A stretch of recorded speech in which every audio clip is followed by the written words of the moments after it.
Самбайцхан та бүхэн өндөр мэдээ өгье. За Cryptoverse энэ 7 хоногийн дугаар ихэд бэлэн боллоо. За ирсэн 4 хоногт Засгийн газар өгцөрсөн. Энэ 7 хоногт сэнзүү авахгүй бас хийхгүй байвал бай гэж бодсон чи. Чи одоо юу юм бэ? Хүний өмнөөс ярьдаг хүн юм уу? 4 хоногт би Томыг цалингаа нэмсгүй би ажиллаа хийлээ гэсэн. Тэгээ Том зөрүүнд нь зочингоор орчих юм байна уу гэсэн. Тэгээ би зочин олгүй гээд. Тэгээ 4 хоногийн дугаар зочин. Тэгээ 4 хоногийн дугаар ороогүй. Энэ цагийн дугаараар зочноор одоо ярьж байлаа. Сики баясан орж байна. За, ерөөдөө криптогоор юу байна да? Нэлээд уналттай, өсөлттэй. Оны шилдэг инсайдер трейдер гэж хүн тодорсон мэдсэн үү? Үгүй тийм. Трампын хүүхдүүд тодорсон байдаг байгаа. Тэ. За энэтэй холбоотой мэдээлэл бас хөрвнө. За энэ мэдээллийн эхлээр боли улс орж иж байгаа. За боли улсад ерөнхийлөгч сонгуул нь болоод Родриго Паз гэсэн хүн сонгогдож байгаа. За 11 сарын 8-аас ажиллаа авна.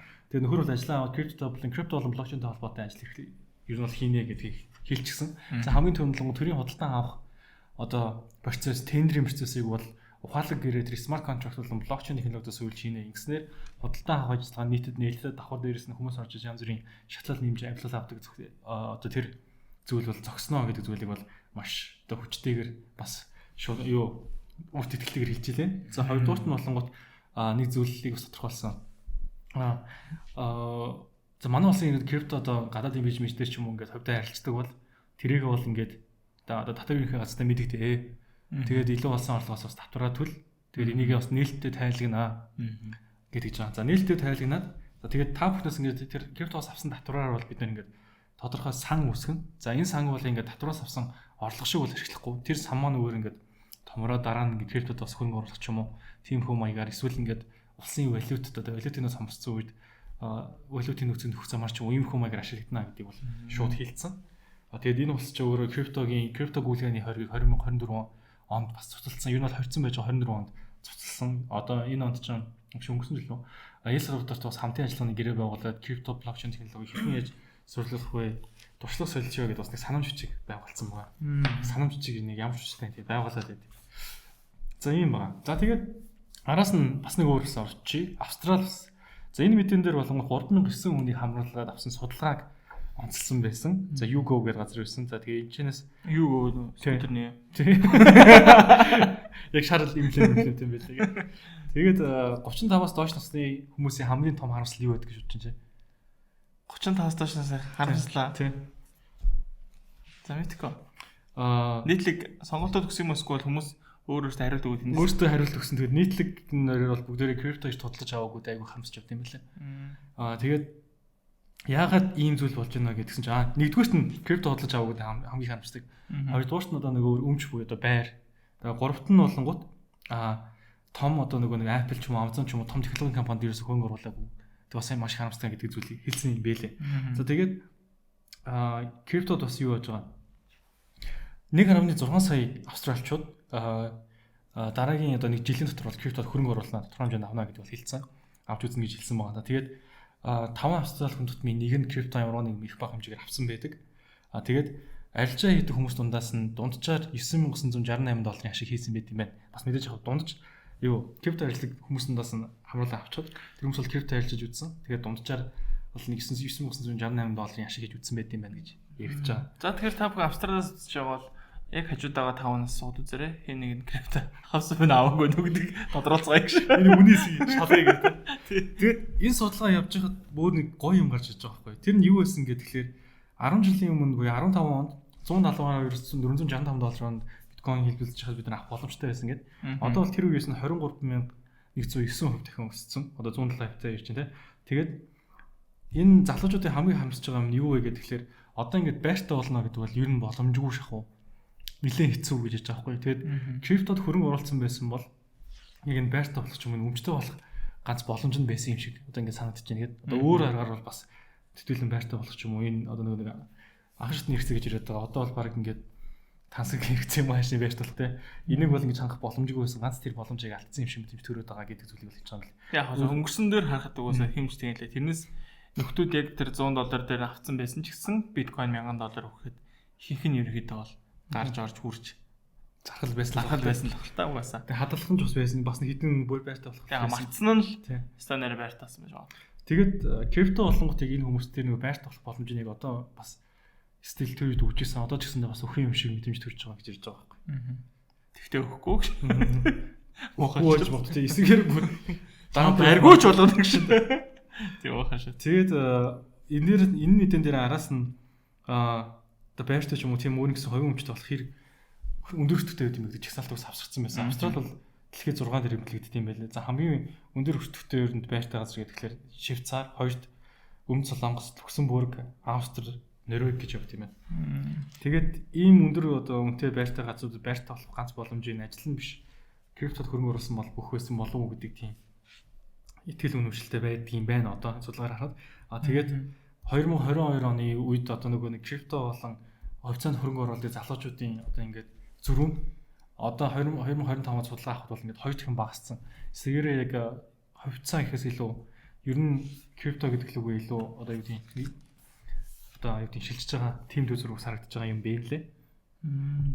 Ерөнхийдөө хүмүүс сонирхол ихсэж л байгаа юм байна. За тэгээд энэ хооронд алт бас юу засалын үнэлгээ 2.5 доллар унсан гэдэг мэдээ тавьсан мөлий. За энэ мэдээ нь тэгээд яг крипто дэш нэлж байгаа тэгэхээр биткойн бас унсан. Гэхдээ одоо байгаа үндээр биткойны Ethereum Green Index 25 гэдэг түвшинд хүрсэн юм байна. Биний бодлоор бол 100 гэдэг нь бол стил амар үнэтэй байгаа байхгүй. Тэгсэн чинь хүмүүс чинь 100 мөнгө хөөж ирэнгүүт хүмүүс айрч шүү дээ.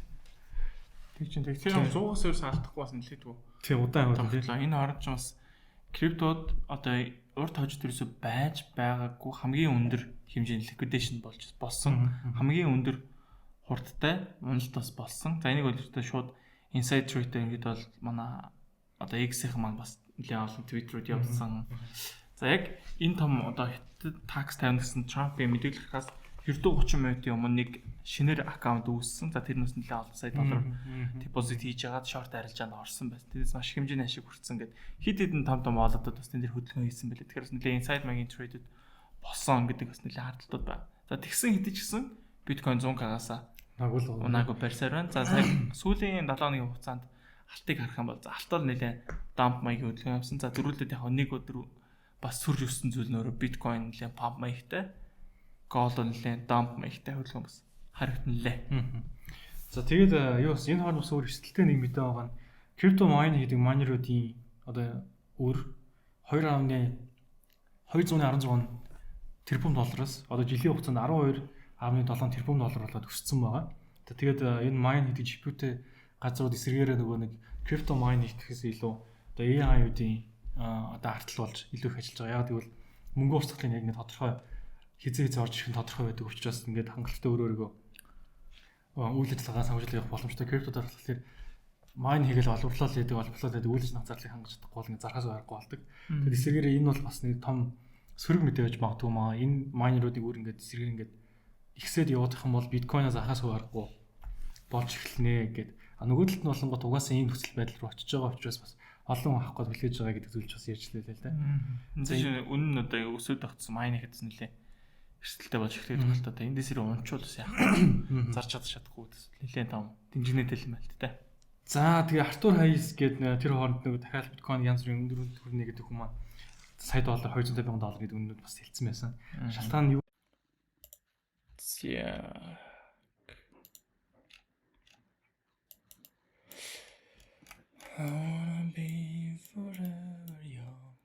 За юу цаана. За тэгэхээр хэдүүлээ. За биткойн дээр нэг апдейт явцгаая. За мөн бас ерөнхийдөө маркета нэг дүгнээд хэдүүлээ нэг харъя гэж бодож байна. За бас тэдгүү өндөр савлгаанд орж ирсэн өдрүүд бас өнгөрлөө. За дээрнээс Трампын огцом шийдвэрүүд, за түүнтэй холбоотой inside trade-рүүд гэх холбоотой нэлээд шуугиантай асуудлууд бол болж өнгөрлөө. За одоо юуны крипто биткойн ярихаас за нэг энийг харах бол 2013 оноос хойш болоод нэг иймэрхүү тренд лайн дэшегээ явсан байгаа. За тэгэхээр энэ дээр ирэхээр ерөөхдөө бол энэс доошоо ерөөхдөө ороогүй өдий хүртэл явсан байна. Тэгэхээр одоо ерөөхдөө энэ тренд лайн дээр ирсэн байна. За нэг талаараа сайн мэдэн. За энэ бол маш том дэмжлэгийн бүс болж эхэлдэг юм байна. За нөгөө талаараа энэ маань харин доошоо сэтэрх юм бол нэлээд том бобл харах маягтай үйлдэл болох уу гэсэн нэг юм айц бол байна. За хэдүүлээ ерөөхдөө бол олон дугаарын өмнө за ерөөхдөө нэг энэ ч одоо баг хэдэн сараас хол ярьсан юм бэ? За баг 2 сараас ахуулаад яг энэ биткойн 2021 оны all time high хөдөлгөөнд тавтаад байна гэдэг зүйлийг ярьж эхэлсэн. За түүнтэй холбоотой ерөнхийдөө бол хөдөлгөөнд бол яг л адилхан орж ирсээр бол байсан. За 4 цаг ярих юм бол урд нь бол 2 all time high хийгээд үүнээс хойш унжсэн байна гэж ярьжсэн бол за энэ удаагийнх төр харин шинээр нэг all time high тогтсон. За тэгэхээр ерөнхийдөө бол энэ хүртэл хөдөлгөөн бол яг түүхийн дагуу явсан. За үүнээс цааш бол жоохон өөр маягаар явж байна. За тэгтээ урдны энэ 2021 оны энэ уналтын сар хаанаас эхэлсэн бэ гэдгийг хэдүүлээ харах нь зүйтэй болов гэж бодож байна. Тэгэхээр урдны энэ уналтын цэг хаанаас эхэлж исэн бэ гэхээр за 2021 оны 11 сарын эхээр эхэлж исэн байна. Тэгэхээр 2021 оны 11 сараас хойш унаад за эндээс хойш дахиж ингэж унж явсаар байгаа та хүртэл унсан бэхээр 2022 оны 11 сар хүртэл уналтын хөдөлгөөн бол орж ирж байсан байна. За тэгэхээр одоо хэдүүлээ одоо энэ дээр ярих юм бол нөгөө биткойны сар болгоны өөрсдийн үзүүлэлтүүд те. За 10 сар бол дунджаар бол мэдээж өсөлттэй байдаг гэдгийг бол энэ түүхэн датанаас бол харж болж байна. За одоогийн байдлаар бол биткойн 3% уналттай бол байна. За тэгэхээр 3% уналттай бол байна. За тэгэхээр өнөөдөр бол 24-ний өдөр. За 10 сар дуусахад бол хэдхэн хоног үлдсэн байна. За энэ 3% уналтыг дээшээгээ яг одоогийн байгаа ханшаасаа 3 орчим хувь өсөлтөд за нэг дунджаар нэг хэдэн өсөд авлаа. За дунджаар нэг 10 орчим хувь өснө гэж тооцох юм бол биткойн 121 мянга гэсэн түвшин дээр 10 сар дотор хаагдах юм бол за яг энэ түүхийн дагуу ерхэд бол 10 орчим хувь өсөлттэй байдгаа гэдгийг хангах нэ. За скол мэдээж зарим жилүүдэд нь уналттай сард байдаг. Скол энэ дээр улаанаараа дуусч магадгүй харагдаад байгаа юм да. За мөн биткойныг хэдүүлээ олон талаас нь харж үзнэ. За мөн биткойны маш дайггүй бас харагдаад байгаа зүйл нь юу гэхээр за эдрийг төр зурсдагчаа. Харагдаад байгаа зүйл нь юу гэхээр за 109,108 гэсэн түвшин дээр таазуулжсэн цэг маань одоо ингээд спорт болж эхэлж байна. За энэ спорт болж байгаа нэг хөвшилдэг хэмдээс шал таас солигдох гэж ярьдаг шүү дээ. Урд нь таазуулжсэн цэг маань эргээд спортох юм бол дэш өсөлтийн чиг хандлагыг барьж явдаг. За энэ нэг эсрэгээрээ хэдүүл харах юм бол мөн адил шал уулжсэн цэг маань эргээд таазуулах юм бол уналтын чиг хандлага руу ороод явчихдаг гэсэн. За тиймдээ ч өчтөр нэг лонг арилжаа нээсэн. За яагаад лонг арилжаа нээсэн бэ гэж тэрийг тайлгнах юм бол за энд нэг иймэрхүү bullish маягийн паттерн үүсчихсэн. За тэгээ энэ дээр нэг доошоогоо савсан. За энэ татаад харах юм бол доошоогоо нэг week татаад тэгээ дээшээ candle дээш акц учраас за эндээс үл ерөнхийдөө бол long арилжаа хийгээд ажгүй байна гэдээ long арилжаанд орсон. За stop loss-ыг өмнөх доошоо week татсанхаа доор stop loss-ыг байршуулад дээшээгээ TP open маягтай арилжаа бол хийгээд явсан байгаа. За тэгэхээр эхний TP авах цэг бол ерөнхийдөө 120 орчим дээр бол минут байгаа гэж харж байгаа. За тэгэхээр 120 орчим лууга бол хүлээлттэй бол байна. За яагаад энийг 120 л харж байгаа вэ гэхээр түр байсан те дунджаар 10 орчим хувь өсөх юм бол 120 дээр очино. За мөн биткойн маань том цагаараа дайггүй спорт зон дээр байна. За тийм учраас эндээс дайггүй лонг арилж хийчихвэл за магадгүй 120 магадгүй биш. За үнэхээр өсөлтийн сарууд үргэлжлээд за 10-11 сар бол угаасаа дандаа өсөлттэй байдаг гэдгийг бол эндээс харж болж байгаа. Тэгэхээр 10-11 сарыг бол нэлээд буулж байх магадaltaй гэдэг үгнээс TP open маяг арилж хийж байгаа. За тэгтээ мэдээж маркетууд бол мэдээж бүгдээрээ өсөлттэй байгаа гэдгийг бол анхаарах хэрэгтэй. За алтыг чинь харах юм бол алт нэлээд өсөлттэй байна. Алтыг харалтаа чинь ямар нэг meme coin биш чинь алтны ханш ингэж амар огцом өсөж ирсэн баг түүхэндээ баг цөөхөл байгаа болов гэж харж байна. За алтан дээр бас сонирхолтой зүйл ажиллагдсан. Таль талд ярихад энд double top үүссэн. За би одоо энийг бол одоо neckline гэж хараад байна. За тэгэхээр алтан дээр арилжаа хийдэг хүмүүс байвал би магадгүй энийг бол анзаарчаасаа гэж хүсэж байгаа. За дээр нь эндээс нэг жижигхэн short арилжаа нөгөө юун дээр надад ерөнхийдөө forex account гэдэг юм байдгүй. За гэхдээ юун дээр маань сүүлд нэг RF Financial-тай хамтран $75 бонусын манай хэрэглэгч нарт төгссөн. За тэр 75 бонусаар доошо шорт арилжаанд орчихсон явж байгаа. За одоо ингээ харах юм бол бас дайжгүй уналт төлөв харагдаад байна. За төдийлэн айхтар цэвэрхэн bearish маягийн паттерн биш ч гэсэн за ерөнхий дүр зурглыг харах юм бол доошо чиглэлийн унах маягийн паттерн үүсээд байна. За тэгэхээр магадгүй дээш ирлээ neckline шалгаад уналт төлөв орчиж магадгүй. За double top дээр яаж арилжаад өгөхээр за хос оргил үүслээ унлаа. Энэ эргээд хүзүү гэдэг зүйл дээр ирээд pullback маяг хөдөлгөөн орж ирэх юм бол уналт хөдөлгөөн орж ирдэг гэсэн бас нэмэрхүү зүй төгтлүүд бол байдаг учраас энэ зүй төгтлийн дээр орж магадгүй гэж байна. За ерөнхийдөө ингээ харах юм бол S&P 500 за ингээл Dow Jones, Silver ч гэдэг юм. Тэгээ ингээ том цагаар харах юм бол эдгээр бүгдээрээ маш өндөр өсөлттэй байна. Тэгэхээр ерөнхийдөө бол би нэг нэлийн том bubble маягийн зүйл болоод байна. За мэдээж энэ бүхэн хагарах юм бол нэлийн том хүчтэй уналт хөдөлгөөн орж магадгүй гэж хараад байгаа. За тийм учраас бүгдээрээ одоо яг хөрөнгө оруулалт хийхэд бол нэлийн эрсдэлтэй цаг байж магадгүй. За одоо нэг big short хийнэ гэдэг шиг одоо нэг жоохон big short маягийн хөдөлгөөн орж ирэх гээд байгаа ч юм болов гэсэн бодлоод бол байна. За тэгтээ зах зээлийг хэдүүлээ 100% таамаглаж чадахгүй гэдгийг хүлээн зөвшөөрөх хэрэгтэй. За одоо удахгүй бас Ши Жинпин болон Дональд Трамп нар уулзалтын за Трамп 100% такс тавина гэсэн дээр за Ши Жинпин уулзалт авсан. За энэ хоёр мэдээж уулзаад за мэдээж нэг тодорхой хэмжээний шийдэлд хүрэх болов гэсэн хүлээлт бол байна. За тийм учраас за мэдээж 100% таксаа болно гэх юм бол за магадгүй буцаад маркет эерэг чиг хандлага руу буюу өсөлтийн чиг хандлага руу орж иж магадгүй гэж харж байна.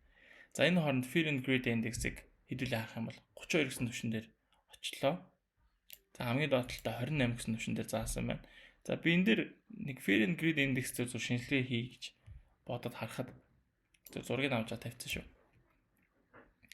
Ингээд харвал тун сонирхолтой зүйл байгаа даа. Энд нэг иймэрхүү дээшээс тэр магадлалтай. За яг Fear and Greed Index дээр шинжилгээ хийж утгагүй ч бодоо. За тэгтээ яг ерөнхий зүгээр альхан график гараад ирсэн учраас бас нээшээ ингээ харах юм бол дээшээс тэр магадлалтай маягийн паттерн энд ингээд үүссэн байна. Тэгэхээр ерөнхийдөө айц ба шунлын индекс харах юм бол одоо бол нэлийн айцтай бол байна. За үүнээс магадгүй дээшээ маркет гараад ирэх юм бол нэлийн шунал руу орж иж магадгүй гэсэн ийм байр суурь бас надад ажиглагдаж байна. За нөгөө талаараа бас altcoin season индексийг харах юм бол за бүр доош уналт өгөх юм болоод ирсэн. За өнгөрсөн сард л ихэд 71 гэсэн түвшин дээр энд гарч ижсэн бол за одоо бол бүр 28 23 гэсэн түвшин дээр орж иж байна. Тэгэхээр ерөнхийдөө altcoin season гэдэг зүйл бол баг энэ bull market дээр болохгүй байсаар байгаа дуусхнуудыг гэдэг хандлага руу орж эхэлж байна. За тэгэхээр ерөнхийдөө сүүлийн 90 хоногийн хугацаанд за нэлийн дайггүй бүх altcoin төсөлтэй байсан бол одоо ерөнхийдөө баг бүгдээрээ уналт руугаа орж эхэлж байгааг харж байна те. Тэгэхээр ерөнхийдөө бол altcoin season яг болно гэж одоо баг итгэл бол баг Маараа гээл дээр нугсан юм тас шааж энэ даа баг. За тэгэхээр 10-11 сар бол уг өсөлттэй байдаг. За одоогийн төслөлийн хэмжээнд бол иймэрхүү байдалтай байна. За Ethereum дээр бас Ethereum урд нь хэдүүлээ таамаг ярьсан те 4000 гэсэн түвшингөөс нэг дэшээ гарч ирээд буцаад унаад ороод ирсэн. За үүнээс хойш шимшүүд дандаа уналтын өдрүүд бол үргэлжилж байсан. Энэ удаа 4000 дээр тогтож чадах уу гэдэг том асуулт бидэн дээр байна. Тэгэхээр одоо яг daily timer харах юм бол за ямар ч байсан та золж байгаа зон дээр динжигнсэн байдалтай бол байна. За яг урдны энэ түүх шиг одоо л яг энэ хавцал байна гэсэн үг. За одоо яг түүх хэрэг өөрчлөгдөд явъя гэвэл Ethereum дээр юу ихтэй вэ гэхээр энд зураглаад байгаа